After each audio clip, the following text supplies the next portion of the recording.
నమస్తే అందరికీ welcome to PJ digital news. ఈరోజు జూలై 29కి సంబంధించిన ప్రధాన వార్తలు ఏమున్నాయో ఒకసారి చూసేద్దాం.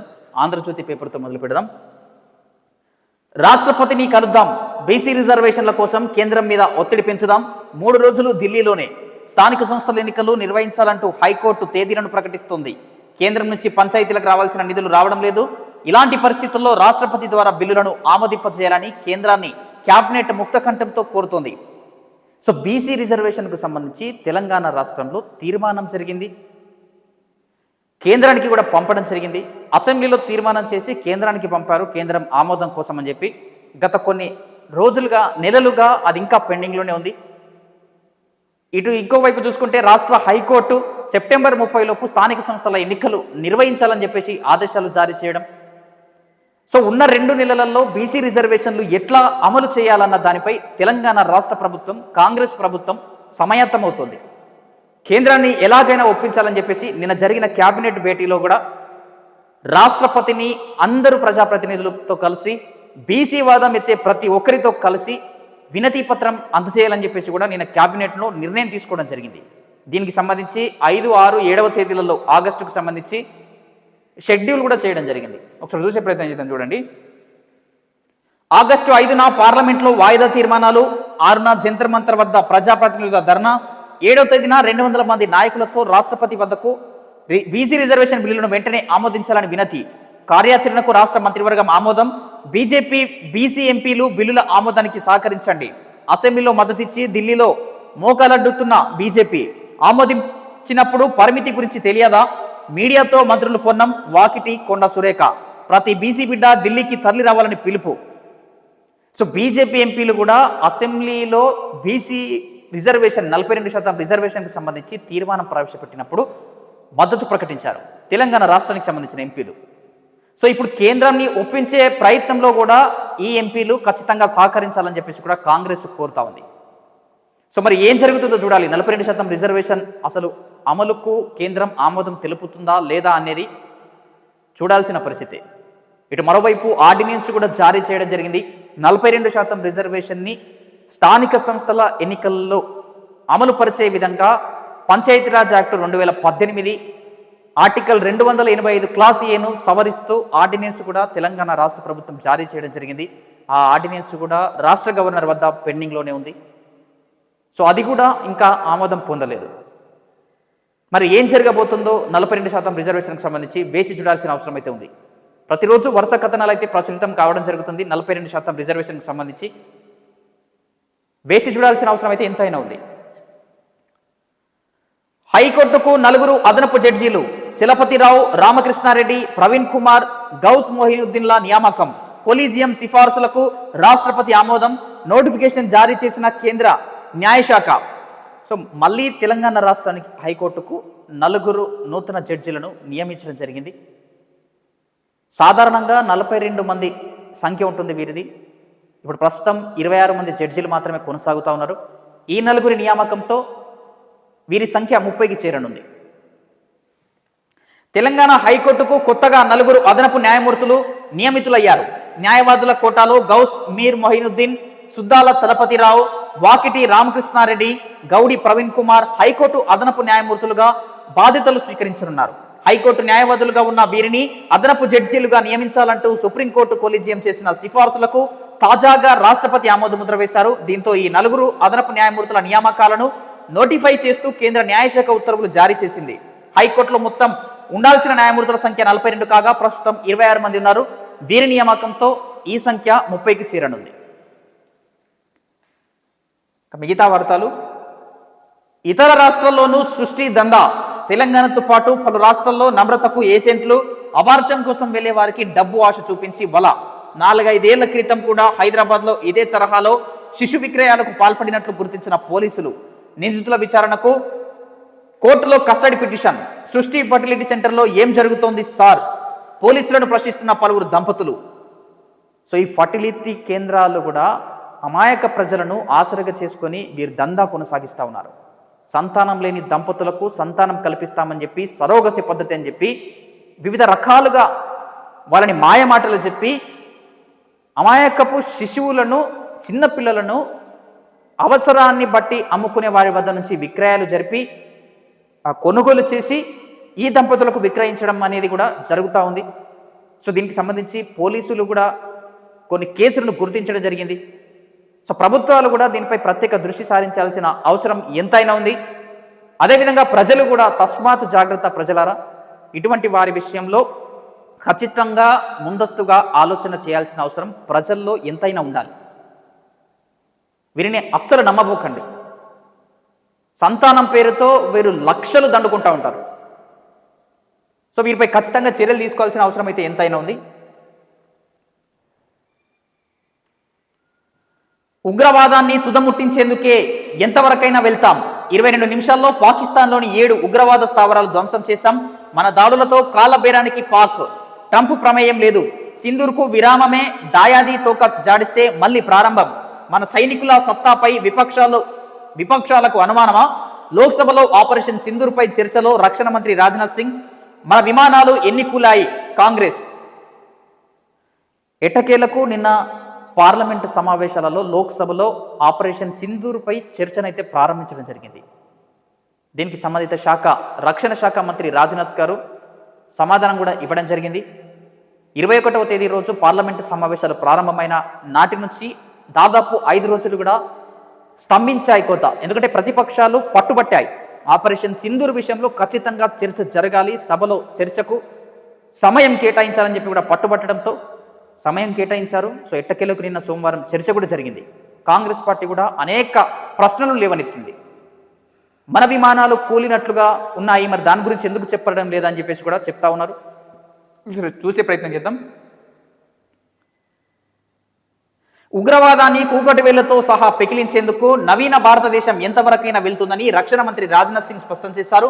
భారత సాయుధ దళాలు ఉగ్రవాద స్థావరాలపై ధ్వంసం విషయంలో నిర్దేశిత లక్ష్యాలను చేరుకోవడంతో ఆపరేషన్ సింధూర్కు విరామం ఇచ్చామని చెప్పారు. పహల్గామ్ ఉగ్రదాడికి ప్రతీకారంగా భారత్ చేపట్టిన ఆపరేషన్ సింధూర్పై సోమవారం లోక్సభలో నిర్వహించిన ప్రత్యేక చర్చలో రాజ్నాథ్ మాట్లాడారు. పాకిస్తాన్పై తీసుకున్న సైనిక చర్యతో భారత్ తన రక్షణ కోసం ఎంతకైనా తెగిస్తుందని, ఉగ్రవాదులు వారి మద్దతుదారులకు గట్టి సందేశం ఇచ్చినట్లయిందని చెప్పారు. శాంతి వచనాలను అర్థం చేసుకోలేని వారిపై కఠిన చర్యలు తప్పవని, మరో ప్రత్యామ్నాయం లేదని స్పష్టం చేశారు. మే 7న రాత్రి భారత బలగాలు తమ శక్తి సామర్థ్యాలు చాటి చెప్పాయి. పీఓకే పాక్లోని ఉగ్రవాద స్థావరాలపై దాడులు జరిపాయి. 7 ఉగ్ర శిబిరాలను పూర్తిగా ధ్వంసం చేశాయి. కేవలం 22 నిమిషాల్లో ఆపరేషన్ పూర్తి చేశాయని చెప్పేసి కూడా ఆపరేషన్ సింధూర్కు సంబంధించి ఎలా జరిగింది, ఏ రోజు జరిగిందన్న విషయాలని కూడా మినిస్టర్ గారు రాజ్నాథ్ సింగ్ గారు చెప్పడం జరిగింది. అదేవిధంగా కాంగ్రెస్ పార్టీకి సంబంధించి ఏం ప్రశ్నలు లేవలేని చూద్దాం. మన యుద్ధ విమానాలు ఎన్ని కూలాయి? పహల్గామ్ ఉగ్రదాడికి ప్రతీకారంగా ఆపరేషన్ సింధూర్ పేరిట పాకిస్తాన్లోని ఉగ్ర స్థావరాలపై చేసిన దాడుల్లో మన యుద్ధ విమానాలు ఎన్ని కూలాయని లోక్సభలో కాంగ్రెస్ పక్ష ఉపనేత గౌరవ్ గొగోయ్ ప్రశ్నించారు. నిఘా వర్గాల వైఫల్యం వల్లే పహల్గామ్ ఉగ్రదాడి జరిగిందని, దీనికి కేంద్ర హోంమంత్రి అమిత్ షా బాధ్యత వహించాలని డిమాండ్ చేశారు. పహల్గామ్కు ఉగ్రవాదులు వచ్చి ఎలా దాడి చేయగలిగారో రాజ్నాథ్ చెప్పలేదు. దేశ ప్రయోజనాలు కాపాడేందుకు మేము తప్పకుండా కొన్ని ప్రశ్నలు అడుగుతాం. ప్రభుత్వం వాటికి ఖచ్చితంగా సమాధానం చెప్పాలని గొగోయ్ అన్నారు. పహల్గామ్ ఉగ్రదాడిలో 26 మంది చనిపోయారని, 100 రోజులు గడిచిందని, ఇప్పటి వరకు దాడికి కారకులైన వారిని ప్రభుత్వం పట్టుకోలేకపోయిందని ప్రశ్నించారు. ఆపరేషన్ సింధూర్ ఇంకా కొనసాగుతుందని చెబుతున్నారు. అలాంటప్పుడు ఇది విజయవంతమైందని ఎలా ప్రకటిస్తున్నారని అడిగారు. పాకిస్తాన్ మన దేశం ముందు మోకరిల్లేందుకు సిద్ధమైనప్పుడు మీరెందుకు యుద్ధాన్ని ఆపారు, ఎవరికి లొంగిపోయారు అన్న విషయాన్ని ప్రధాని మోదీ వెల్లడించాలని డిమాండ్ చేశారు. సో ఇదంతా కూడా ఆపరేషన్ సింధూర్కు సంబంధించి అసలు కాల్పుల విరమణ ఎందుకు జరిగింది, మరి మన రక్షణ శాఖకు సంబంధించి ఎన్ని విమానాలు కూలాయి, పహల్గామ్ ఉగ్రదాడికి పాల్పడిన టెర్రరిస్టులు ఇంకా బతికే ఉన్నారు, వాళ్ళని ఎందుకు ఇంకా మట్టుబట్టలేదని చెప్పేసి కాంగ్రెస్ పార్టీ ఉపపక్ష నేత గారు కూడా ప్రశ్నించడం జరిగింది. సో దీనికి దీటుగానే అధికార పక్షం వాళ్ళు కూడా సమాధానం ఇచ్చినట్టు తెలుస్తూ ఉంది. ఇక్కడ చూడొచ్చు, అమెరికాకు సంబంధమే లేదు జయశంకర్. ఆపరేషన్ సింధూర్కు అమెరికాకు ఎలాంటి సంబంధం లేదని కేంద్ర విదేశాంగ మంత్రి జయశంకర్ స్పష్టం చేశారు. వాణిజ్యంపై ఏ దశలోనూ ఎన్నడూ అమెరికాతో చర్చలే జరపలేదని లోక్సభలో తెలిపారు.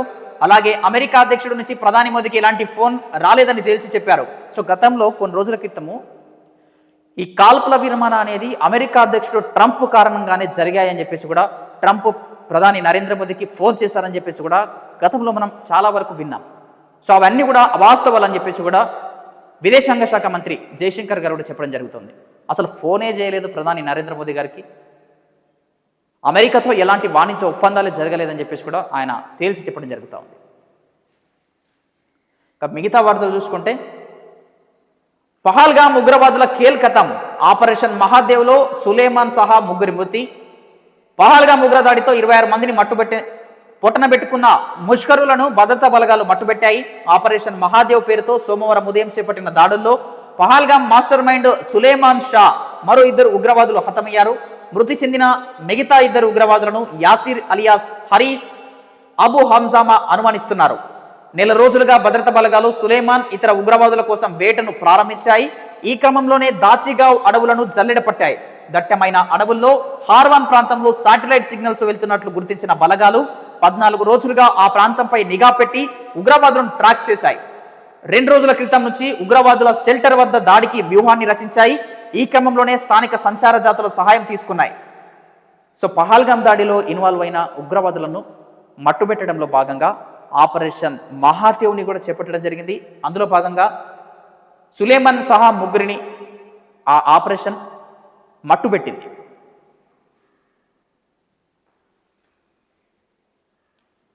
బీహార్ ఓటర్ జాబితా సవరణలో ఆధార్ను అంగీకరించాల్సిందే, ఎన్నికల సంఘానికి సుప్రీం ఆదేశాలు.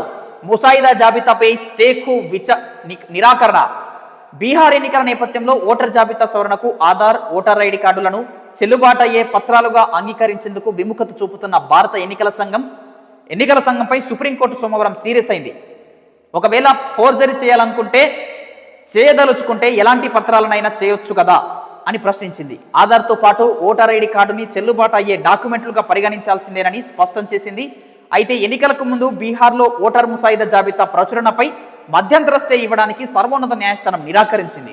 ఈసీ చేపడుతున్న స్పెషల్ ఇంటెన్సివ్ రివిజన్ ఎస్ఐఆర్కు వ్యతిరేకంగా దాఖలైన పిటిషన్లపై మంగళవారం జరిగే విచారణ సందర్భంగా దీనిపై నిర్ణయం తీసుకుంటామని ధర్మాసనం వెల్లడించింది. మరోవైపు ఈసీ తరపు న్యాయవాది రాకేష్ ద్వివేది వాదనలు వినిపిస్తూ ఆధార్ పౌరసత్వానికి రుజువు కాదని, ఇది ఓటర్ జాబితాను సవరించే అంశం కాబట్టి ఓటర్ ఐడి కార్డులపై ఆధారపడడం లేదని అన్నారు. ఈ ఎస్ఐఆర్కు సంబంధించి బీహార్లో ఎన్నికల సవరణ విషయంలో ఈ అంశం సుప్రీంకోర్టు మెట్లు తొక్కింది. సో కోర్టులో ఇంకా కొనసాగుతూ ఉంది ఇది దీనికి సంబంధించి.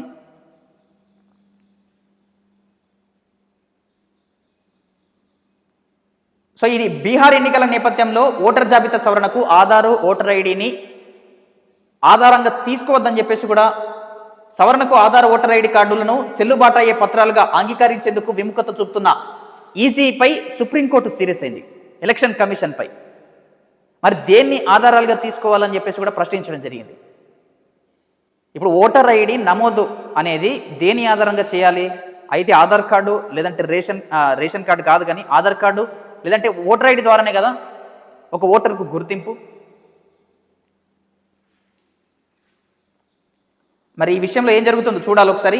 దీనిపై స్పందించిన ధర్మాసనం ఈ భూమిపై ఏ పత్రాలను ఫోర్జరీ చేయలేరో చెప్పాలని ఈసీని ప్రశ్నించింది. బీహార్ ఎస్ఐఆర్లో ఆధార్, ఓటర్ ఐడీలను చెల్లుబాటు అయ్యే డాక్యుమెంట్ల కింద చేర్చాలని స్పష్టం చేసింది. రేషన్ కార్డులను సులభంగా ఫోర్జరీ చేయొచ్చని మేము చెప్పగలం, కానీ ఆధార్, ఓటర్ ఐడి కార్డులు అలా కాదు, వాటికి కొంత విశ్వసనీయత ఉంది, కాబట్టి ఈ పత్రాలను అంగీకరించండి అని ధర్మాసనం పేర్కొంది. సో ఈ ఎస్ఐఆర్ అనేది స్పెషల్ ఇంటెన్సివ్ రివిజన్ అనేది ఓటర్ ఐడి, ఆధార్ కార్డులను తీసుకోమని చెప్పేసి కూడా చెప్పడం జరుగుతుంది. సో దానికి సంబంధించి సుప్రీంకోర్టు కూడా చెప్తుంది రేషన్ కార్డులను ఒక్కో విధంగా ఫోర్జరీ చేయొచ్చేమో, కానీ ఆధార్ కార్డు, ఓటర్ ఐడిని మాత్రం చేయలేరని చెప్పేసి కూడా చెప్పడం జరిగింది. సో వాటిని తీసుకోవాలని చెప్పేసి కూడా ధర్మాసనం చెప్పడం జరిగింది. సో ఇది ఆంధ్రజ్యోతి పేపర్కి సంబంధించి. నెక్స్ట్ వేరే పేపర్ చూసే ప్రయత్నం చేద్దాం. నెక్స్ట్ వెలుగు దినపత్రిక చూద్దాం. జగజ్జేత దివ్య 19 ఏళ్ల దివ్యా దేశ్ముఖ్దే women's chess world cup.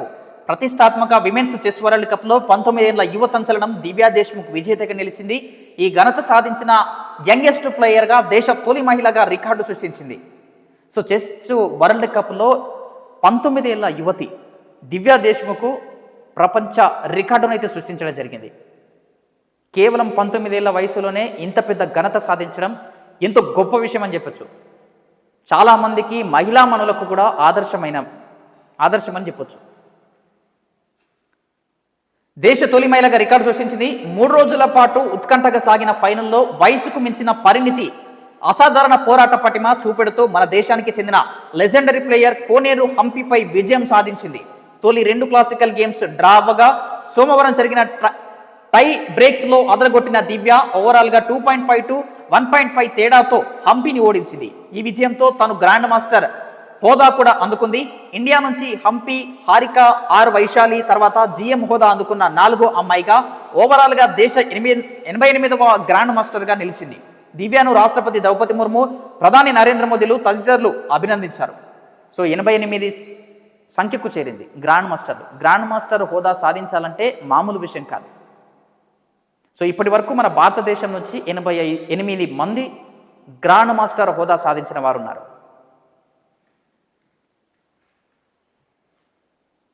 So ఇది ఆపరేషన్ సింధూర్పై మాటల యుద్ధం అని చెప్పేసి కూడా ఇంతకు ముందే మనం చూసాము. పహల్గామ్ టెర్రరిస్టులు హతం, శ్రీనగర్లో ఎన్కౌంటర్, 3 ఉగ్రవాదుల మృతి. ఇంతకు ముందే మనం చూసాము ఆపరేషన్ మహాదేవ్కు సంబంధించి.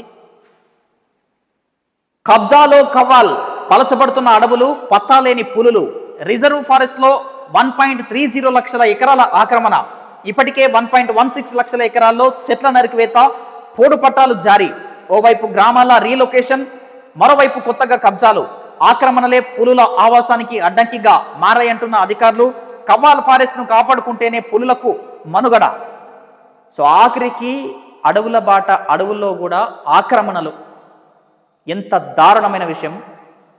ఇట్లా ఆక్రమణలు చేసుకుంటా పోతే పులులు జనావాసాల్లోకి రాకుంటే ఏం చేస్తాయి? అడవి బాట విడిచి జనావాసాల్లోకి పులులు వస్తే జనాల్లో కూడా గందరగోళం. ఎంతోమంది మృత్యువాత పడ్డ ఘటనలు కూడా ఉన్నాయి. సో చూడండి, ఉమ్మడి ఆదిలాబాద్ జిల్లా పరిధిలోని కవ్వాల్ టైగర్ రిజర్వ్ ఫారెస్ట్ కబ్జా కోరలో చిక్కింది. దీన్ని పులుల అభయారణ్యంగా ప్రకటించిన కేంద్ర రాష్ట్ర ప్రభుత్వాలు వాటి సంరక్షణ కోసం ఓవైపు 100 కోట్లు ఖర్చు చేస్తుంటే మరోవైపు అటవీ భూములు పెద్ద ఎత్తున ఆక్రమణకు గురవుతున్నాయి.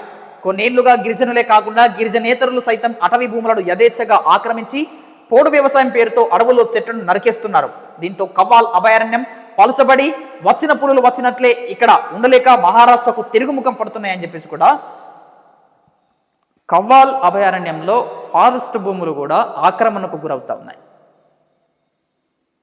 సో జనసంచారాలకు దీని కారణంగానే పులులు కూడా రావడం జరుగుతూ ఉంది. ఇక్కడ పులులు కూడా కనుమరుగవుతా ఉన్నాయి. ఉమ్మడి ఆదిలాబాద్ జిల్లాలో కవ్వాల్ అభయారణ్యంలో చాలా వరకు పులులు ఉంటాయి. ఇట్లా అడవులు పలచబడడంతో అవి మహారాష్ట్రకు తరలిపోతా ఉన్నాయి. ప్రభుత్వాలు దృష్టి సారించాల్సిన అవసరం ఎంతైనా ఉంది ఈ విషయంలో. సో ఇవి జూలై 29కి సంబంధించిన ప్రధాన వార్తలు. చూస్తూనే ఉండండి మన పీజే డిజిటల్ న్యూస్. నేను మీ ప్రదీప్ జిల్లేడు వారు.